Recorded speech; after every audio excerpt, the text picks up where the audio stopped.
ঢাকা থেকে 3 লক্ষ হাতে টানা রিক্সা রওনা দিয়েছে কলকাতা দখল করার জন্য। এরা পাকিস্তানের পক্ষ নিয়েছিল 71 সালে, যখন ভারতীয় সেনারা বিএসএফ মার দিতে আরম্ভ করলো। 93,000 রাজাকার অ্যারেস্ট হয়েছিল। ভারত, হিন্দুস্তান উদার, শান্তিপ্রিয়, তারা ছেড়ে দিয়েছিল। এবারেও এরা ধরা পড়বে। এবারে যাতে ছাড়া না হয়, যে ভাষায় উত্তর দিলে এরা সন্তুষ্ট হয় সেই ভাষায় উত্তর দেওয়ার জন্য আমরা প্রস্তুত থাকব। আর আমার কাছে খবর আছে, ঢাকা থেকে 3 লক্ষ হাতে টানা রিক্সা রওনা দিয়েছে কলকাতা দখল করার জন্য। তাই এটা কবে দিয়েছে? এটা আদৌ সম্ভব? আরে ওদের আছেটা কি ভাই? আছে কি? রাফেল রাখা আছে হাসি মারায়, শুধু আওয়াজ দিলে না ওখান থেকে।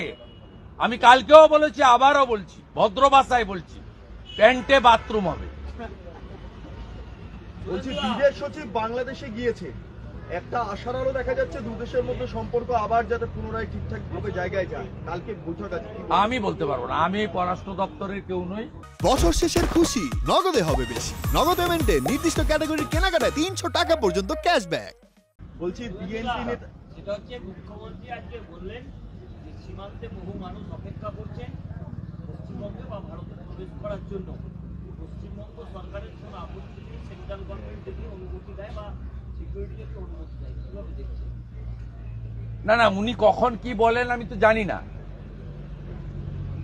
আর উনি এই বিষয়টা নিয়ে ভারত সরকারকে চিঠি দিতে পারেন। উনি ভারত সরকারকে চিঠি দিতে পারেন। পশ্চিম বাংলায় ব্যাপক জনরোষ তৈরি হয়েছে বাংলাদেশের ঘটনায়। উনি ফেস সেভিং করার জন্য এটা বলছেন। আবার উনার সরকারের মন্ত্রী সিদ্দিকুল্লাহ চৌধুরী সরাসরি মোহাম্মদ ইউনূসকে সমর্থন করছেন, নরেন্দ্র মোদীজির নিন্দা করছেন। অতএব আর বাংলাদেশের ঘটনার প্রতিবাদ করতে গেলে সিদ্দিকুল্লাহ চৌধুরীকে, জনাব ফিরাদ হাকিমকে, মাননীয় তোহা সিদ্দিকীকে রানী রাসমণি ব্যবহারের জন্য অনুমতি দেওয়া হয়। আর হিন্দুরা ধ্বজার জাতীয় পতাকা নিয়ে কলকাতার বুকে প্রতিবাদ করতে গেলে হাইকোর্ট থেকে তাদের অনুমতি নিতে হয়। অর্থাৎ একই অঙ্গে বহু রূপ। অতএব এইসব কথার কোনো মূল্য আছে বলে আমি মনে করি না। চিন্ময় প্রভুর বিরুদ্ধে আবারও নতুন করে কিছু মামলা দেওয়ার চেষ্টা করা হচ্ছে, বাড়তি মামলা, যাতে উনি ছাড়া না পান। এমনি তো জানুয়ারি পর্যন্ত তার যে হেফাজত সেটা মেয়াদ কার্যত বেড়ে গেছে বলে কিভাবে দেখছেন? হাজার হাজার বছরের পুরনো ইতিহাস যদি পড়েন, সন্ত সমাজ, হিন্দু সন্ন্যাসীরা তারা শুধু জেল খাটা নয়, অনেক অনেক আত্মত্যাগ করেছে। আপনি যদি মোগল পাঠান সাম্রাজ্যের ইতিহাস পড়েন, তাহলে বাবর থেকে ঔরঙ্গজেব, এরা রাষ্ট্রবাদী, হিন্দুত্ববাদী কত সন্ত সন্ন্যাসীকে শুলে চড়িয়ে মেরেছেন নির্মমতার সঙ্গে, কত হিন্দু রাজাকে গিলোটিনে তুলে মেরেছেন, তার নজির প্রচুর রয়েছে। আমি চিন্ময় কৃষ্ণ প্রভুকে যেটুকু চিনি এবং জানি, তাতে চিন্ময় কৃষ্ণ প্রভু তাকে 2 মাস, 4 মাস, 6 মাস জেলে রেখে তাকে কিছু করতে পারবে না। 71-এ রাজাকাররা যারা পাকিস্তানের বিরুদ্ধে আওয়াজ তুলেছিল, তাদেরকেও হত্যা করেছিল, নয় জেলে রেখেছিল। ভারতীয় সেনা বাংলাদেশকে পাকিস্তান থেকে বের করে আনার সময় তারা তাদেরকে উদ্ধার করে বীরের আসনে পৌঁছে দিয়েছে। আমার বিশ্বাস, যতদিন পারেন জেলে রাখুন। ওনার যে শুচিশুদ্ধ পবিত্রতা রয়েছে, আহারে, পোশাকে, দৈনন্দিন জীবনযাপনে যত পারেন বাধা দেন। চিন্ময় কৃষ্ণ প্রভু মাথা নিচু করার লোক নয়।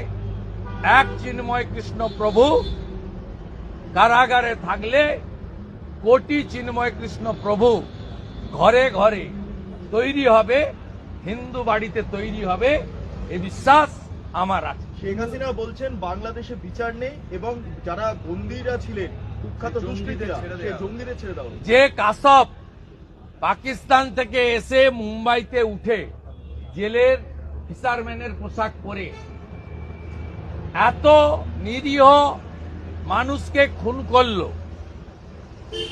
সেই কাসবের হয়েও ভারতের আদালতে বড় বড় নামি নামি লয়ার দাঁড়িয়েছেন। আজকে চিন্ময় কৃষ্ণ প্রভুর বিরুদ্ধে কোনো গুরুতর অভিযোগ না থাকা সত্ত্বেও এই ওর দেশে লয়ার পাওয়া যাচ্ছে না।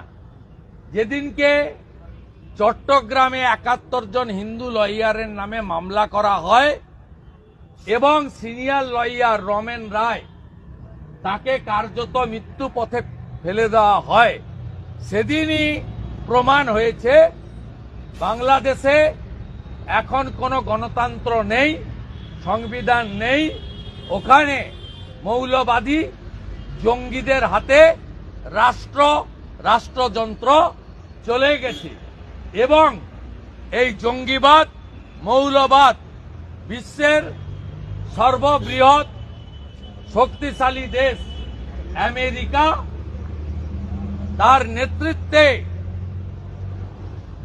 মানবতাবাদী জঙ্গিবাদ বিরোধী দেশগুলি আমার বিশ্বাস এগিয়ে এসে ওসামা বিন লাদেন বা হামাস প্রধানের যে অবস্থা পাঠ করেছে সেই একই অবস্থা বাংলাদেশের জঙ্গিবাদ মৌলবাদ এই র্যাডিক্যাল ফোর্সকে একদম তুলে উপড়ে ফেলা নয়, শিকড় শুদ্ধ তুলে উপড়ে ফেলার কাজ বিশ্ব সমাজ করবে।